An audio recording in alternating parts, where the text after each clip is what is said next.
예레미야 46장 13절에서 21절까지 묵상하겠습니다. 46장 13절에서 21절까지 말씀 읽겠습니다. 바벨론의 느부갓네살 왕이 와서 애굽 땅을 칠 일에 대하여 선지자 예레미야에게 이르신 여호와의 말씀이니라. 너희는 애굽에 선포하며 믹돌과 놉과 다바네스에 선포하여 말하기를 너희는 굳건히 서서 준비하라. 네 사방이 칼에 삼키웠느니라. 너희 장사들이 쓰러지면 어찌함이냐. 그들이 서지 못하면 여호와께서 그들을 몰아내신 까닭이니라. 그가 많은 사람을 넘어지게 하시며 사람이 사람이 엎드러지며 이르되 일어나라. 우리가 포악한 칼을 피하여 우리 민족에게로 우리 고향으로 돌아가자 하도다. 그들이 그곳에서 부르짖기를 애굽의 왕이 망하였도다. 그가 기회를 놓쳤도다. 만군의 여호와라 일컫는 왕이 이르시되 나의 삶으로 맹세하노니 그가 과연 산들 중에 다벌같이 해변의 갈멜같이 오리라. 애굽에 사는 딸이여 너는 너를 위하여 포로의 짐을 구리라. 노비 황무하며 불에 타서 주민이 없을 것임이라. 애굽은 심히 아름다운 남성화질지라도 북으로부터 쇠파리 떼가 줄곧 오리라. 또 그 중에 고용꾼은 살린 송아지 같아서 돌이켜 함께 도망하고 서지 못하였나니 재난의 날이 이르렀고 벌받는 때가 왔음이라. 아멘. 교만한 자들에게 임할 재난과 형벌의 날.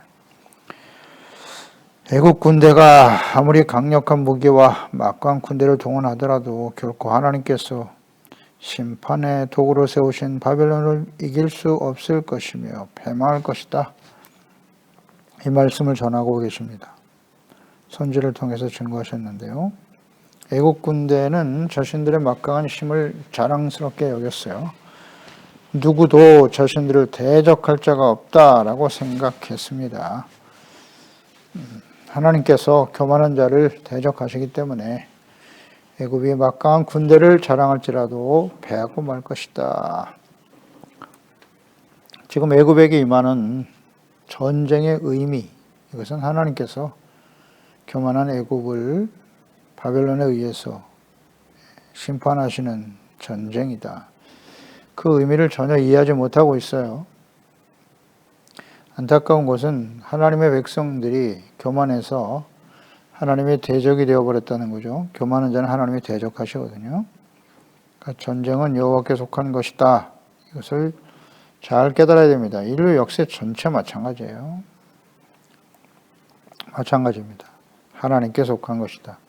그러니까 하나님을 버리고 애굽으로 도피한 백성들은 모두 교만한 애굽과 함께 멸망의 길을 가게 될 것이다. 13절 16절 애굽은 막강한 군대를 자랑하고 교만했지만 하나님께서 보내실 바벨론 군대에 의해서 멸망을 당하게 될 것이다. 너희는 굳건히 서서 준비하라. 열심히 경계태세를 갖추고 요새를 강화하겠죠. 내 사방이 칼에 삼키웠느니라. 사방에 삼키어지게 될 것이고 너희 장사들이 쓰러지면 어찌함이냐. 그들이 서지 못하면 여호와께서 그들을 몰아내신 까닭이니라. 포악한 칼을 피하여 우리 민족에게로 우리 고향으로 돌아가자 하도다. 그렇군요. 그들이 아무리 성벽을 높이 쌓고 경계를 강화하고 돈을 주고 용병을 사들여서 전쟁에 참여한다 할지라도 그들은 다 쓰러지게 되고 우리 고향으로 돌아가자. 자신의 땅으로 돌아가 버리고 말 것이다. 그 이유는 여호와께서 그들을 몰아내신 까닭이니라. 이것이 중요하죠. 하나님께서 몰아내신 까닭이다. 원인이 하나님께 있다는 거죠. 그러니까 애굽의 패망의 원인은 하나님께 있다. 즉 이 전쟁은 하나님께서 주도하시는 전쟁이니 사람의 힘으로 막을 수 없다이죠. 없다이다. 교만한 자를 대적하시는 패역한 하나님의 백성들이 하나님을 버리고 애굽에 도피하여 그곳에서 평안을 추구하고 그들이 섬기는 우상을 섬길 것을 맹세하고 서원하고 그 패역한 백성들을 향한 하나님의 심판이죠. 형벌입니다. 막을 수가 없는 것입니다. 돌이킬 수 있는 방법은 하나님의 말씀을 듣고 겸손해지면 돼요. 항복하면 됩니다. 예루살렘이 왜 바벨론에 의해서 패망을 당하게 되었는지 그 의미를 전혀 깨닫지 못하는 백성들, 아니 받아들이지 않는 거죠. 완악함입니다. 무지와 완악함이에요. 전쟁의 의미를 모르더라. 그리고 선지자를 통해서 그 전쟁의 의미가 무엇인지 이미 40년 동안 외쳤어요. 모른다고 할 수는 없습니다. 인정하지 않는 거죠. 거부하는 겁니다. 왜 우리가 바벨론에 의해서 패배를 당해야 되는데 하나님이 살아계시다면 그런 걸 막아주셔야지. 왜곡된 신앙이죠. 왜곡된 자기 편향의 잘못된 믿음과 확신들, 이런 것들이 이제 멸망의 원인이에요. 이 전쟁이 하나님께 속했다는 사실을 알아야죠. 그래서 이 하나님의 백성들은 그렇다면 우린 예루살렘을 떠나서 애굽으로 돌아갈 거야. 그러니까 하나님을 버리는 거죠. 하나님께 등을 돌리고 우리에게 다가오는 이런 환난과 시련과 위기 하나 막아주지 못하는 하나님, 그런 하나님은 필요 없어. 그래서 하나님을 버리고 애굽으로 달려가는 거예요. 세상을 향해 달려가는 거죠. 세상에는 저렇게 힘있고 강한 나라와 사람들이 많은데 뭐 이런 어려움 하나 지켜줄 수 없는 하나님이라면 우리가 그 하나님을 믿을 필요가 있나? 오늘도 이런 모습을 가지고 하나님을 떠나고 그리스도를 떠난 사람들이 얼마나 많을까요? 네, 많죠. 눈앞에 보이는 이익과 유익만을 추구하는 사람들이죠. 우리에게 다가오는 이런 시련과 혼란의 의미가 무엇인가 깊이 묵상을 해야 되잖아요. 현상만 보는 거예요. 현상만. 자신들이 원하는 하나님, 자신의 욕망과 소원대로 이루어주시는 하나님, 이게 우상숭배입니다. 이걸 이해를 못합니다. 이 하나님의 백성들이. 그래서 애굽에 힘 있는 애굽에 피하여 가면 그곳에서 전쟁도 없이 편안하게 잘 먹고 잘 살 수 있을 거야. 어리석은 하나님의 자녀들아. 오늘도 이런 자녀들이 얼마나 많은가요? 예루살렘이 왜 망했습니까? 군사력을 자랑하고 철저하게 전쟁을 준비한다고 해도 교만한 자를 대적하시는 하나님께서 주도하시는 전쟁은 결코 이길 수 없다. 절대 진리입니다. 교훈이에요. 교훈. 예레미야 38장 2절에 여호와께서 이같이 말씀하시되 이 성에 머무는 자는 칼과 기근과 전염병에 죽으리라. 그러나 갈대아인에게 항복하는 자는 살리니 그는 노량물을 얻음같이 자기의 목숨을 건질 것이다. 18절에 내가 만일 나가서 바벨론 왕의 고관들에게 항복하지 아니하면 이 성이 갈대아인의 손에 넘어갈 것이고 그들이 성을 불사를 것이며 너는 그들의 손에 벗어나지 못하리라 하셨나이다. 항복하라는 거잖아요. 항복하라. 그러면 산다고. 근데 이것을 전혀 인정하지 못하는 거예요. 왜 우리 보고 항복하라고 하시나? 대적을 물리쳐 주셔야지. 항복하라. 항복하라고 하는 뜻이 무엇입니까? 선제를 통해서 주신 말씀을 듣고 권면이죠. 책망과 권면의 말씀을 듣고 죄를 버리고 일단 회개를 해야 될 거 아니에요. 우리가 잘못했습니다. 하나님. 이제는 하나님을 믿고 의지하며 하나님의 자녀와 백성답게 살겠습니다. 간단한. 진리를 모르네요. 그래서 하나님과의 관계를 회복하면 전쟁을 경험하지 않았을 것이고 전쟁이 벌어지는 상황 속에서도 하나님의 형벌이 시작되었을 때 이 거짓된 거짓 선지자들이 말했던 승리와 거짓 승리죠. 평안을 믿고 대항하지 않고 항복하면서 하는 거예요. 그래, 그건 하나님의 뜻이 아니야. 하나님이 항복하라고 하면 해야지. 우리에게 다가와 있는 이런 시련과 혼란들이 하나님이 하시는 일이라면 우리는 그 하나님 앞에서 겸손해지자. 겸손해지자. 그래서 잘못된 우리의 삶을 돌이키고 하나님과 말씀을 버리고 경건의 훈련에 힘쓰지 아니하고 세상 욕망에 이끌려 살아왔던 내가 원하는 대로 내가 믿고 싶은 대로 믿으려고 했던 교만하고 어리석음을 버리자. 이것이 지금 코로나19 혼란의 시대를 지나고 있는 우리 하나님의 자녀들이 취해야 할 태도가 아닐까요? 항복하라! 그런데 왜 이런 혼란과 시련을 우리에게 허락하십니까? 교회가 어찌하여 이 혼란으로 인해서 예배를 드리지 못하게 하셨나이까? 우리는 목숨 걸고 생명을 걸고 예배를 지키겠습니다. 그 당시 예레미야 당시 하나님의 백성들의 모습과 같잖아요. 무슨 생명을 걸고 예배를 지킵니까?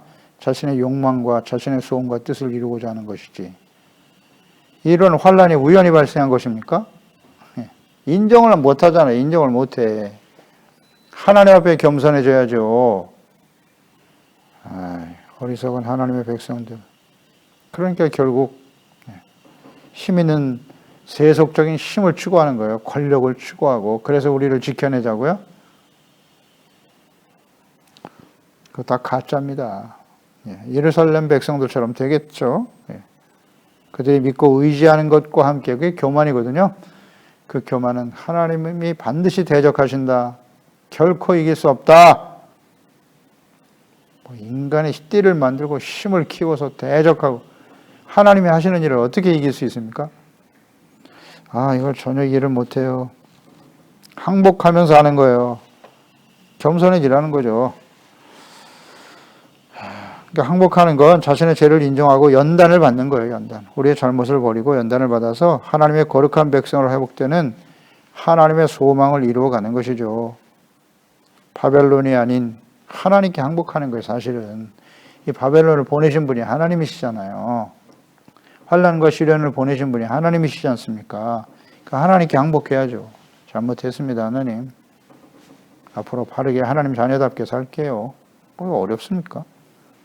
근데 자신은 잘못한 게 없는 거야. 지금까지 내가 어떻게 하나님을 섬겼고, 어떻게 헌금을 했고, 봉사를 어떻게 했고, 이런 외식하는 신앙. 그게 얼마나 심각한 외식이, 형식에 치우쳐 오직 자신의 의의를 자랑하려고 하는 그런 게 다 교만이잖아요. 버려야죠. 17절, 18절에 그들이 그곳에서 부르짖기를 애굽의 바로 왕이 망하였다. 그가 기회를 놓쳤도다. 기회를 놓쳤죠. 만군의 여호와라 일컫는 왕이 이르시되, 진짜 왕은 하나님이시라는 거죠. 만군의 여호와라 일컫는 왕. 나의 삶으로 맹세하노니 그가 과연 산들 중에 다볼같이 해변의 갈멜같이 오리라. 그러니까 애굽을 떠나는 용병들의 모습이죠. 그들은 애굽을 떠나면서 애굽은 망했다라고 선포하죠. 애굽 왕은 기회를 놓쳤도다. 군사력을 자랑하고 허세를 부리며 교만했던 바로 왕은 망하고 승리의 기회, 참된 평화를 얻을 수 있는 기회를 잃어버린 것이죠. 그 기회를 잃어버렸다라고 하는 의미 이런 것 같아요. 그는 이전 갈그미스 전쟁에서 바벨론 왕에게 한번 패했습니다. 그랬을 때 그 모든 일이 하나님의 계획임을 알고 바벨론과의 전쟁을 멈췄어야 하는 거죠. 하나님의 심판을 두려워하지 않는 교만. 우리 다시는 지지 않아. 승리할 수 있어. 이거 뭐 용기 있고 뭐 담대하고 뭐 긍정적인 사고방식 그럴듯해 보이지 않습니까? 그러나 하나님을 대적하는 일이 되고 있다는 사실을 전혀 인식하지 못하죠. 하나님은 바벨론을 통해서 애굽을 멸망시킬 거야. 그 원인은 패역한 하나님의 백성들 때문이죠, 사실은. 기회를 잃어버렸다. 그러니까 선제를 통해서 끊임없이 외치고 있었단 말이죠. 예레미야 46장 2절에 애굽에 관한 것이라, 지금 이 말씀을 선포할 때 유다 요시야 왕의 아들 여호야김 넷째 유브라데 강가 갈그미스에서 바벨론의 느부갓네살 왕에 패한 애굽의 왕 바로 느고의 군대에 대한 말씀이다. 갈그미스에서 한번 패했잖아요. 그들에게 그 애굽 왕에게 이 말씀을 하고 있다는 거예요. 그러면 예레미야가 전한 이 말씀에 대해서 바로 왕 느고는 알고 있었을까요? 알고 있었을까요?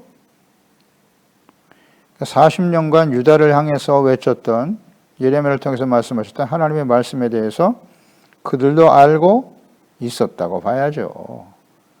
바벨론 왕과 느부갓네살이 예루살렘을 정복하면서 예레미야를 선대하는 내용이 나오죠.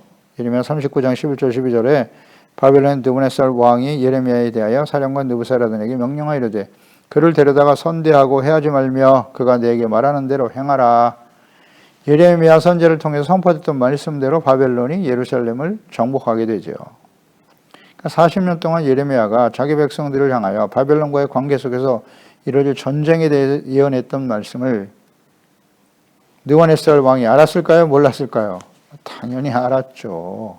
다 주변 나라들이고 하루 이틀도 아니고 40년 동안 은밀하게 전한 것이 아니잖아요. 공개적으로 전파하고 증거한 이 말씀을 주변 나라들이 그 정보를 수집 못했을까요?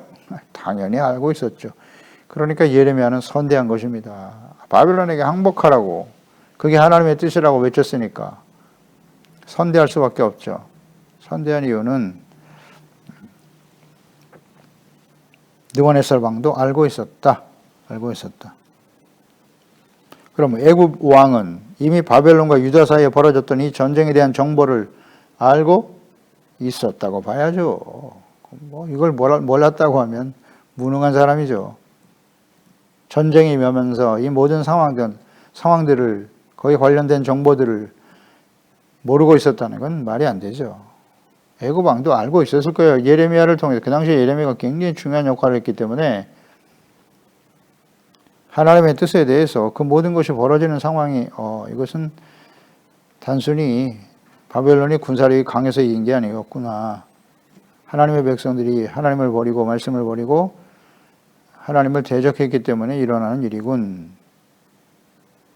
뭐 알고 있었다고 봐야죠. 그 14절에도 보세요. 너희는 애굽에 선포하여 그랬잖아요. 애굽에 선포했어요. 애굽에. 예레미야를 통해서 사방에 칼이 일어나 너희들은 멸망할 것이라고 이미 선포됐기 때문에 애굽 왕도 알았을 거예요. 그러나 교만한 바로 왕은 기회를 잃어버렸다는 거죠. 인정하지 않은 거예요. 전쟁에 임하여 결국 패망하게 된다. 우린 반드시 이긴다. 헛된 용기. 교만이죠. 그런 게 다 교만입니다. 만용이라고 하죠. 하나님을 인정 안 하니까. 인정 안 할 수밖에 없었겠죠. 하나님의 백성들도 그 하나님을 버리는데, 믿지 않고 그 말씀을 버리는데, 그런 하나님 힘이 없다고 확신했겠죠. 애굽의 신, 우리의 신들이 얼마나 많으냐.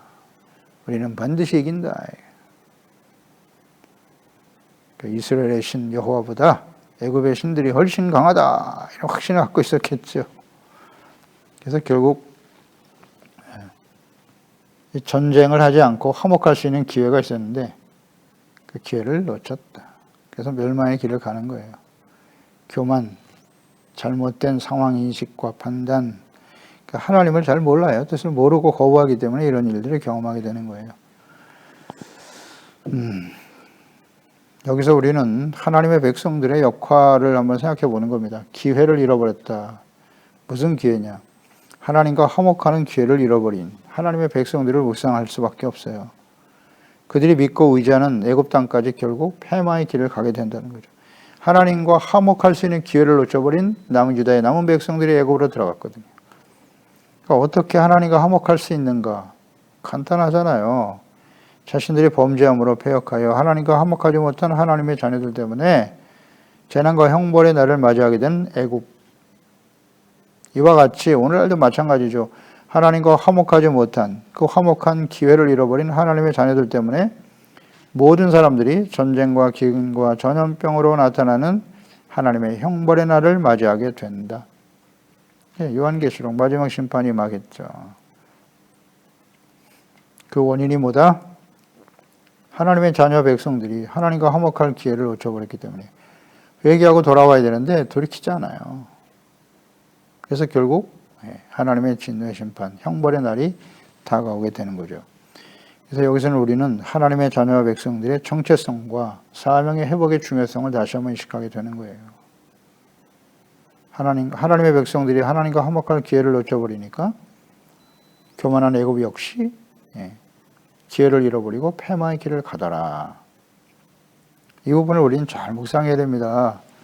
고린도 후서 5장 18절 이하죠. 모든 것이 하나님께로서 났으며 그가 그리스도로 말미암아 우리를 자기와 화목하게 하시고 또 우리에게 화목하게 하는 직분을 주셨으니 곧 하나님께서 그리스도 안에 계시사 세상을 자기와 화목하게 하시며 그들의 죄를 그들에게 돌리지 아니하시고 화목하게 하는 말씀을 우리에게 부탁하셨느니라.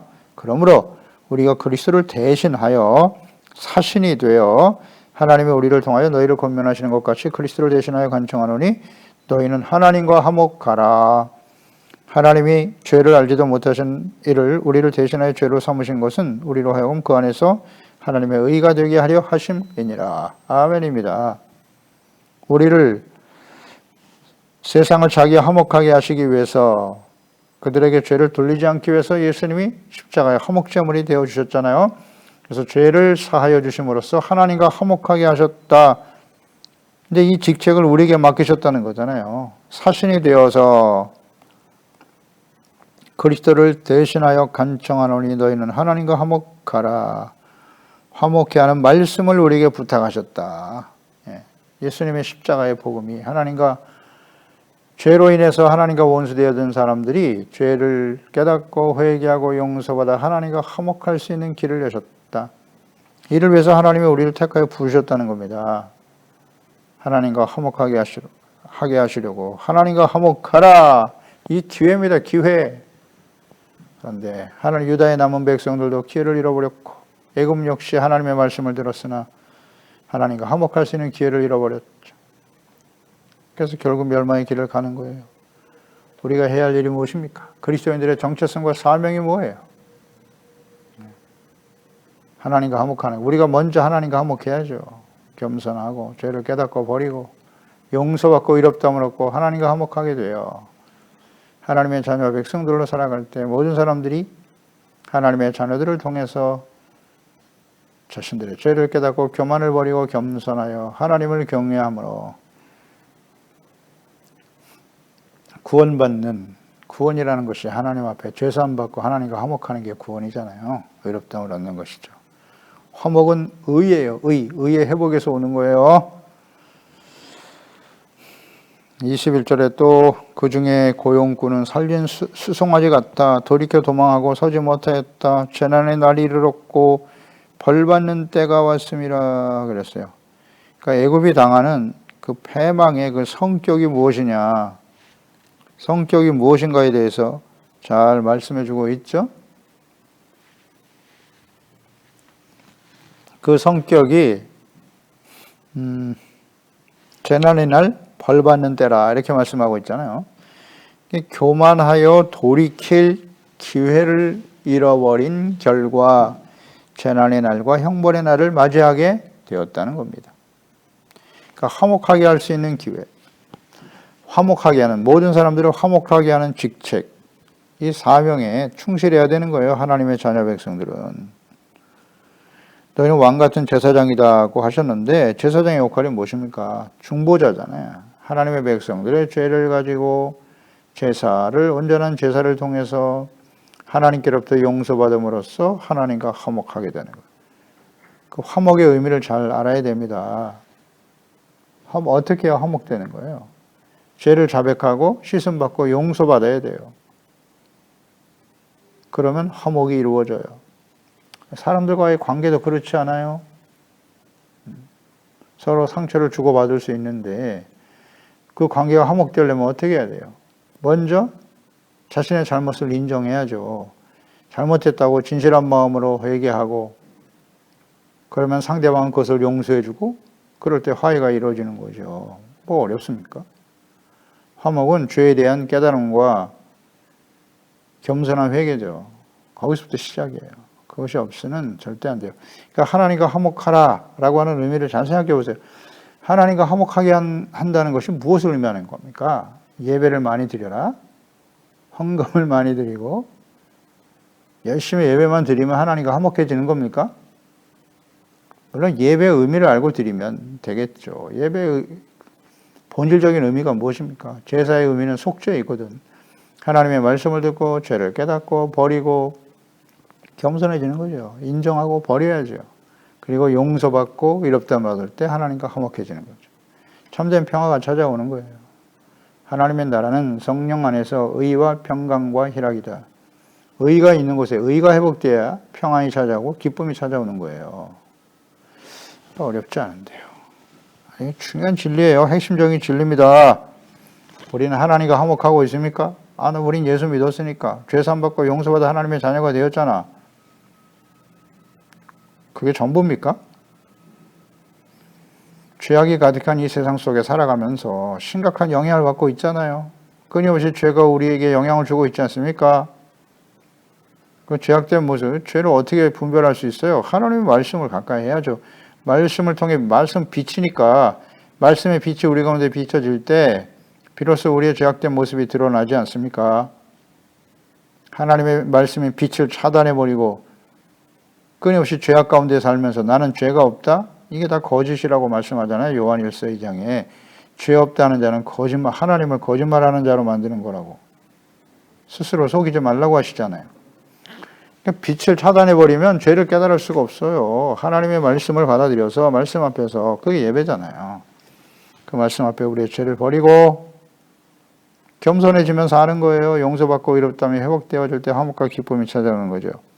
이거 우리 자신뿐만 아니라 하나님의 자녀 백성들이 하나님과 화목할 때 우리를 통해서 예수 그리스도 안에 있는 십자가의 구속의 은혜로 주어지는 죄사함과 구원의 은혜, 의롭다함을 얻는 은혜가 모든 사람들에게 증거되는 거예요.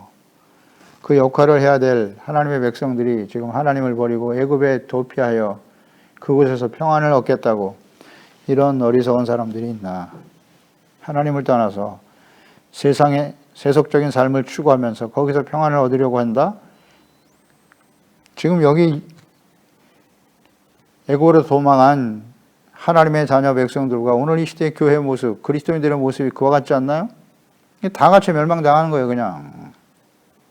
애굽으로 도망친 유다 하나님의 백성들 때문에 애굽이 멸망당하는 겁니다. 이 세상이 그래서 멸망을 당하는 거예요. 그렇지 않습니까? 하나님의 이 요한계시록에 말씀하신 창세 이후에 일어날 이런 전무후무한 이 환란이 우연히 발생하는 걸까요? 아닙니다. 하나님의 자녀 백성들이 하나님과 화목하지 못하기 때문이에요. 이게 중요한 말씀이네요. 그래서 그날은 형벌의 날이라고 하시잖아요. 재난의 날, 형벌의 날. 돌이키지 못하니까 이런 일들이 벌어지는 거예요. 그래서 우리는 화평케 하는 자라는 걸 잊지 마세요. 마태복음 5장 9절에 화평케 하는 자는 복이 있나니 그들이 하나님의 아들이나 일컬음을 받을 것이며, 우리가 세상 사람들로부터 하나님의 아들로 인정받기 위해서는 어떻게 해야 합니까? 화평케 하는 자가 되는 거예요.